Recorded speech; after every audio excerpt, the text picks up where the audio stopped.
fait beau, on est en vacances et surtout on est là pour parler de NBA, pour se projeter sur la saison 2024-2025 avec une question qui nous taraude depuis longtemps. Ça fait longtemps, Arthur et Erwan, qu'on vous laisse la faire celle-ci. Qui est le meilleur joueur américain de NBA? Puisque vous le savez, hein, les 5 derniers MVP ne sont pas américains. Bien sûr, Joel Embiid joue pour Team USA, mais Joel Embiid est camerounais.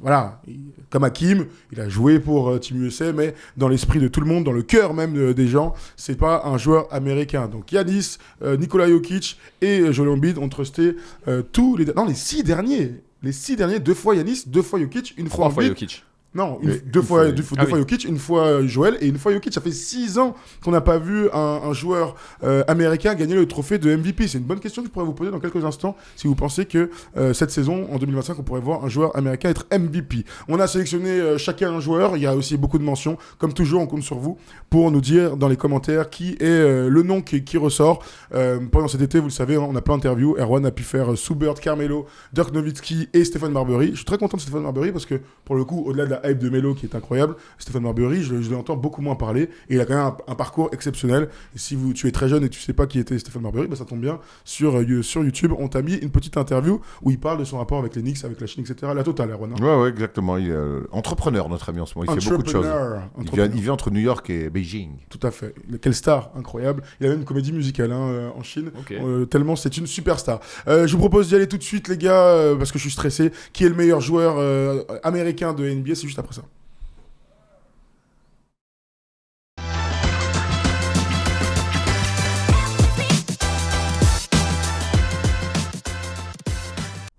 Quelques jours après les JO, je trouve que cette question a encore plus de sens, puisque les Avengers sont venus à Paris, qu'on a vu l'Armada avec tous les meilleurs joueurs. J'ai une liste de mecs. L'avantage, c'est que tous ces joueurs-là, à part Jaylen Brown, MVP des finales, eh bien, ils sont tous avec Team USA. Il y a un truc qui m'a paru clair, vous allez pouvoir en parler avec moi, c'est que la jeune garde, la jeune génération n'a pas encore pris le pouvoir. On est encore dans la génération KD, LeBron, Stephen Curry, dans le désordre, hein, bien sûr, je ne suis pas en train de vous faire un classement, mais c'est le ressenti que j'ai après l'été basket qu'on vient de vivre. Erwan, non, ou Arthur, si tu veux, est-ce que tu as la même sensation que moi déjà? Ouais, clairement. Je pense que souvent, lorsqu'on idéalise sur quel joueur on miserait pour démarrer une franchise, c'est une bonne question, mais la question en l'occurrence aujourd'hui, c'est en l'état, si tu prends tout de suite le meilleur joueur américain, pour moi c'est Kevin Durant. C'est pas forcément mon joueur préféré, vous le savez bien, mais à 37 ans, dans 36 ans, j'ai encore l'impression que c'est ce joueur ultime qui, quand il le souhaite, quand il n'est pas là à essayer de mettre Devin Booker un petit peu en avant ou à essayer de faire du passe-passe qui prend le lead de l'équipe, etc. J'ai toujours l'impression que c'est le meilleur joueur, en tout cas américain, qu'il est capable de pouvoir faire tellement de choses sur le terrain, de plus en plus défensivement, même s'il prend de l'âge.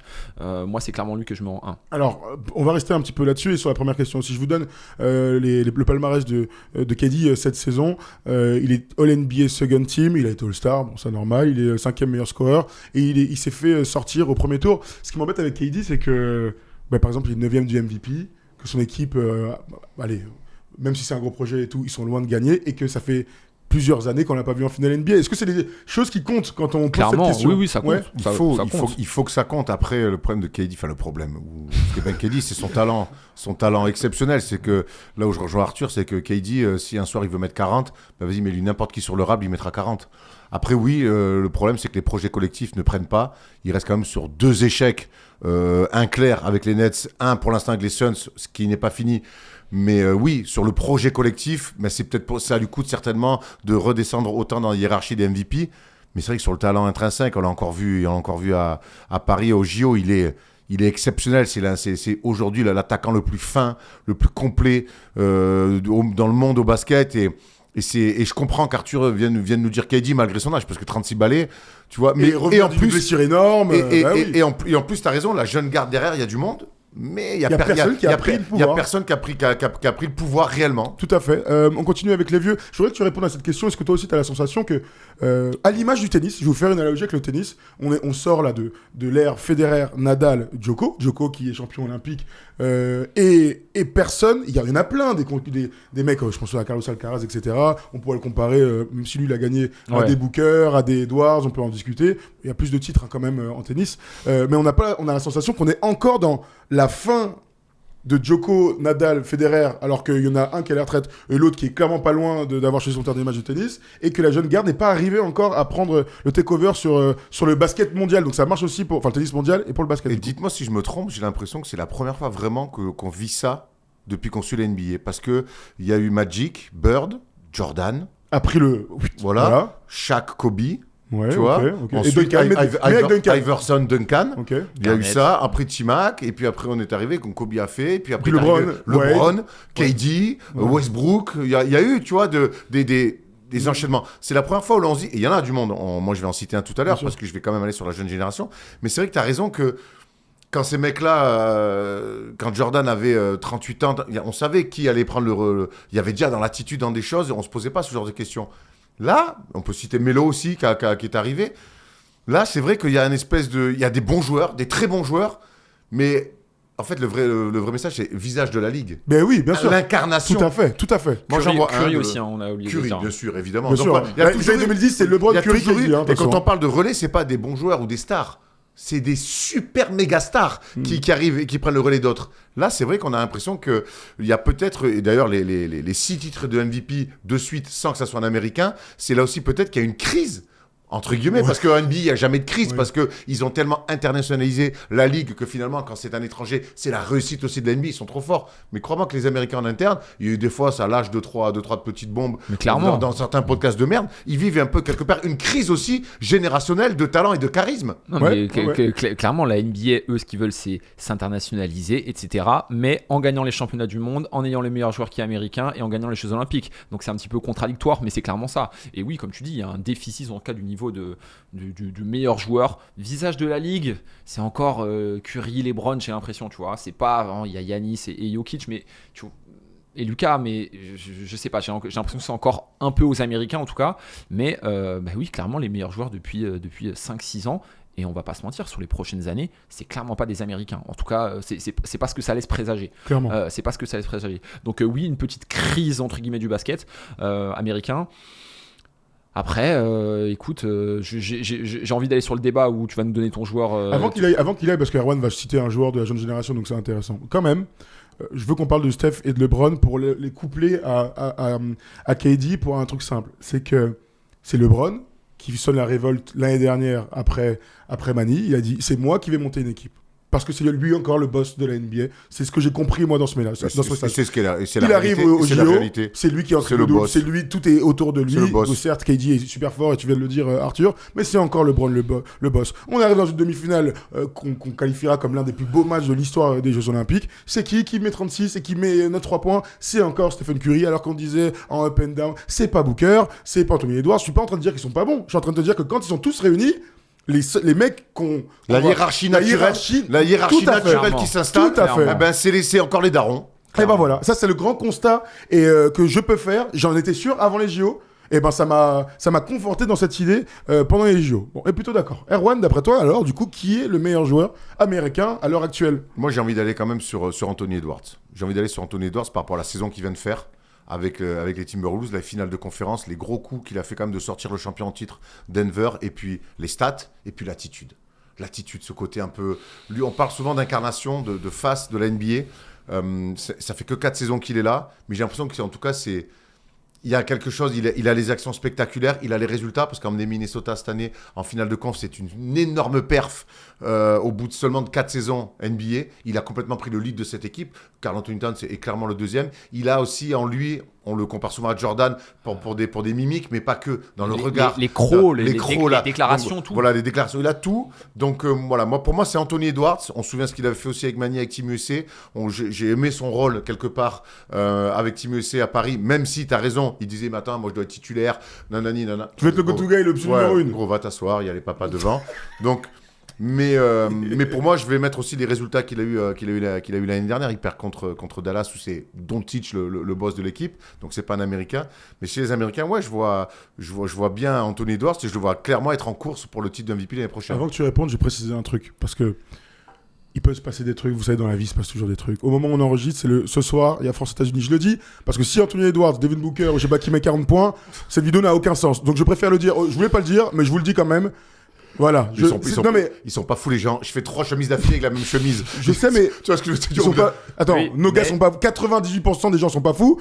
Il y a toujours un mec qui va dire « Je préfère le préciser. Nous tournons en avance. » Bien sûr, parce qu'on est en vacances au moment où on diffuse cette vidéo. Vaut mieux préciser, t'es pas d'accord? Vaut mieux... De toute façon, on vous cache rien, vous connaissez. Anthony Edwards, meilleur joueur. Moi, ça m'étonne qu'il dise ça, vraiment. Non, moi, ça me choque pas non plus. Ok. Franchement, cette année, il m'a rassuré un petit peu. Enfin, il m'a rassuré. Voilà, il n'y a pas énormément de doutes. Notamment aux sorties de la Coupe du Monde à Manille, où ça avait été le boss de Team USA. Mais en fait, tu vois, moi, c'est effectivement ces Jeux Olympiques où, bien qu'il ait des déclarations tonitruantes, bien qu'il ait cette envie, bah oui, c'est toi qui commences sur le banc, c'est pas toi avec lequel on fait l'ajustement pour la finale, c'est KD qu'on met dans le starting five, c'est un petit peu tout ça. Donc dans un an, peut-être que mon discours il aura changé.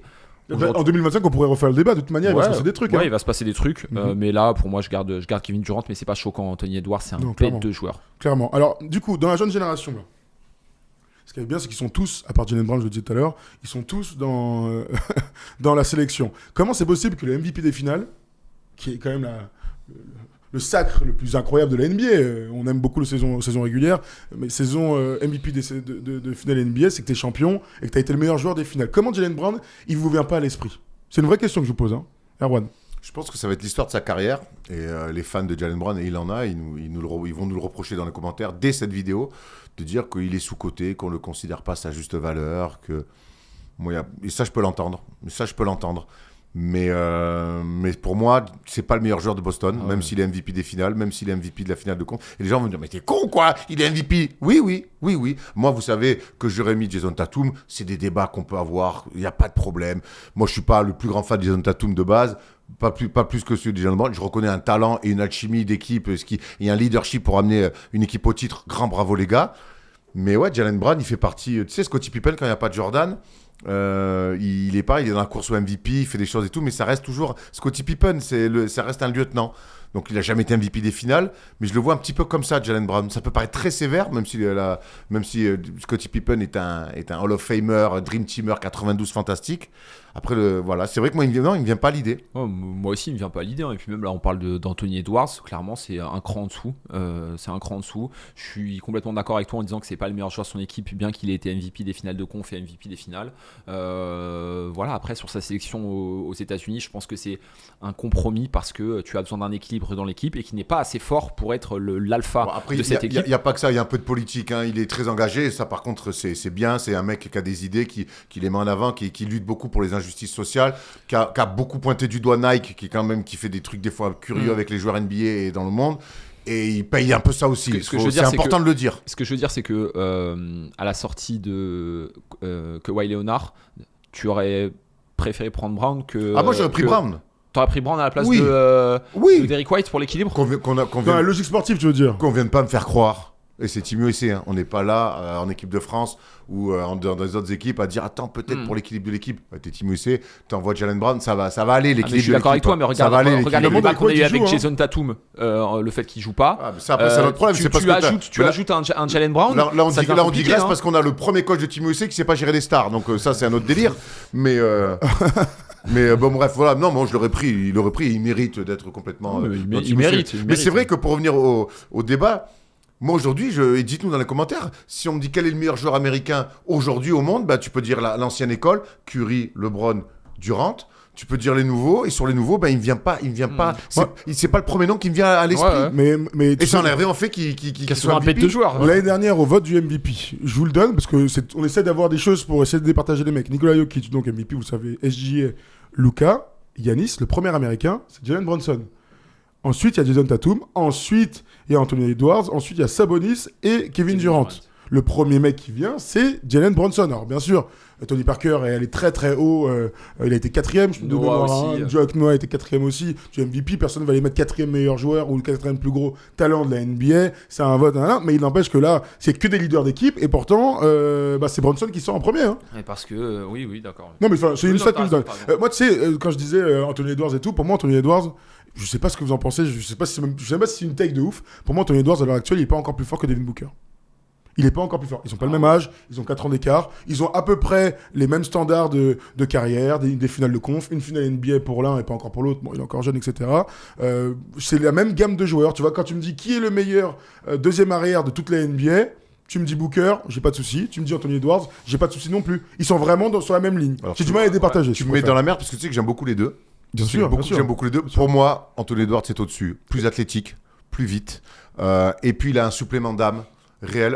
Vraiment, souviens-toi, Booker en finale, quand il met 2 fois 40. Hein. Il est exceptionnel dans le run. Dans le run, il est exceptionnel. Mais moi, je pense que Anthony Edwards aujourd'hui, par déjà son volume athlétique et un cran au-dessus de la part sur Devin Booker. Sur l'adresse, Devin Booker est peut-être plus un shooter naturel, mais l'autre, quand même, il bosse et il met dedans comme un cochon. Faut pas quand même faire des impasses, faut pas déconner.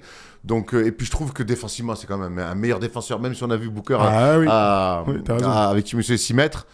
Moi, je pense que... Pour moi, en fait, ils sont juste chapeau 1. C'est-à-dire que tu peux avoir une préférence et tu vas nous donner ta préférence entre les deux. Franchement, pour moi, il y a...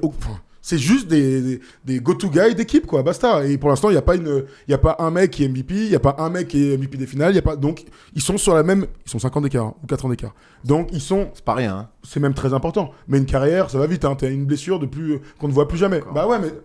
C'est un pas de marcher sur une mine de plus jouer au basket. C'est merci, quoi. Bah oui, d'accord, mais c'est comme ça que tu les compares. Regarde, Ja Morant, il y a 2 ans, il était deuxième du MVP. Le mec, on en a parlé dans une autre vidéo. Tandis quoi, tu départages comment, toi, les deux? Ouais, je suis plutôt d'accord. Dans la même... Il est là le micro, Excuse-moi.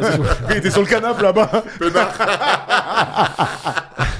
Non, je les mets dans le même tiers. Après, je mets quand même Anthony Edwards au-dessus. Tu vois, Devin Booker, je crois qu'il y a la saison après le lockout où il est MVP du lockout de la bulle. De la bulle, etc. Il progresse sans aller au playoff et tout. Il gagne plein de matchs. Il progresse. Après, il y a l'arrivée de Chris Paul qui le fait step up. Lui, j'ai l'impression que sa progression, elle est pour l'instant constante. Elle n'a pas été freinée et que c'est un gars qui monte en puissance et qui a effectivement ce petit supplément d'âme qui est capable d'être un meilleur défenseur, bien que Devin Booker, et on l'a vu pendant ces Jeux Olympiques, c'est un bête de défenseur. Mais j'ai l'impression qu'il a ce coffre en plus et ce petit supplément d'âme pour me dire qu'en fait, c'est un meilleur joueur en l'état. Et il y a un truc aussi, c'est vrai, qui peut donner l'avantage d'Anthony Edwards, c'est que l'aspect superstar médiatique, il y en a un qui nous paraît avoir plus d'épaules, le fils Jordan. Franchement, comme ils en ont fait des tonnes pendant les playoffs dans les médias américains, ça peut donner clairement un avantage. Les dunks dans les gueules. Bien sûr, t'as raison. Les contre-buzzers. T'as le dunk sur Watanabe, le dunk sur John Collins. T'as raison. Non, mais bien sûr, ça se défend. Il y a un mec qu'on n'a pas cité, on a parlé de Jaylen Brown et Jason Tatum. En fait, il y a un autre constat qu'on doit faire, c'est que la bonne réponse aurait dû être Jason Tatum. Parce que collectivement, il est toujours au top depuis qu'il est en NBA. Individuellement, il est toujours avec des bêtes de stats, qui est trop fort, qui est champion maintenant. Mais personne ne le cite en premier. On en a déjà parlé dans un truc, mais en fait, c'est lui qui aurait dû prendre le flambeau, c'est évident. Tu joues au Celtics, gros. Cite-moi un mec qui a été le meilleur joueur américain de basket avec le charisme de Jason Tatum. Enfin, quand je dis charisme, c'est on se comprend. C'est terrible, mais oui. C'est trop lisse. Quand t'es au Celtics, etc. Mais bon, vous connaissez notre théorie, on en a beaucoup parlé sur Tatum, qui est peut-être pas du calibre du 0,1 là, de tous les mecs. C'est terrible. Steve Kerr est d'accord avec toi. Il y avait Anthony Davis aussi, qui est un cran en dessous, je n'ai pas besoin d'en rajouter. On fera un jour un bilan de la carrière d'Anthony Davis qui est belle, qui est un joueur extraordinaire, on l'a vu encore en FIBA, qui est un joueur fantastique, mais qui, je le crains, ne fera pas la carrière à laquelle il était promis, destiné. Voilà. Très bien. Rien à rajouter. Rien d'autre à ajouter. Je ne crois avoir oublié personne. Si on a oublié quelqu'un, vous nous dites, j'ai fait le roster de Team USA, j'ai rajouté des mecs en plus. Bon, Jalen Brunson, on l'adore, il n'est pas encore là-dedans. Jericho Sims, peut-être, qui va jouer meneur l'année prochaine, backup meneur. Onyx a vu ses entraînements, on les a vus. Les gars sont beaucoup trop forts. Bon, voilà en tout cas pour cette question. KD par ici, Anthony Edwards ici. Moi, je pense aussi que c'est KD sans aucun doute. Et parce que notre sport nous permet de mettre tous les meilleurs sur le terrain. Et en général, c'est les vieux qui gagnent dans ces cas-là, en tout cas dans les hiérarchies. Même si Anthony Edwards, je suis allé revoir ses stats et tout, il est deuxième meilleur scoreur de l'équipe de Team USA et tout, donc il y a rien à dire. Bon, voilà, vous nous dites dans les commentaires ce que vous en pensez. On se souhaite à tous une belle fin d'été et on se retrouve en septembre, au mi-septembre, comme ça, en voyant ce qui peut se passer, en espérant avoir des interviews, des trucs, des médaillés olympiques français. Notamment, on vous souhaite à tous un bon été. Merci Erwan, merci Arthur. Merci les gars. Merci. Reposez-vous bien. Ouais, reposez-vous bien. Même si, bon là, je pense que ça y est, on est bien reposé au moment où c'est diffusé. Merci à Jérém, merci à Paul, merci à Tom, merci à Ayman, merci à tous. Merci à Léo, bien sûr. Merci à Léo. Merci à tous les gens qui œuvrent Léo, en coulisses. En coulisses. pour que First Team continue de produire des belles vidéos comme cet été. On t'embrasse en podcast, en vidéo. Vous êtes les meilleurs. Bisous et bonne fin. C'est la vraie fin de saison 2023-2024 pour nous a été très longue. Donc une dernière fois, merci à tous et merci à Influx aussi. On le dit très peu. On est ravis d'être ici. Merci à Manuel qui nous a permis de continuer de grandir dans cette magnifique saison avec des beaux studios. Vous les voyez ici, on est chez nous. Oh, et j'ai pas de drapeau français, donc dommage, parce que ça irait bien dans ce sens-là. C'est fini les jeux. Ah, c'est vrai. C'est fini les jeux. Tout à fait. Allez, on vous embrasse. À plus tard, en septembre. Ciao.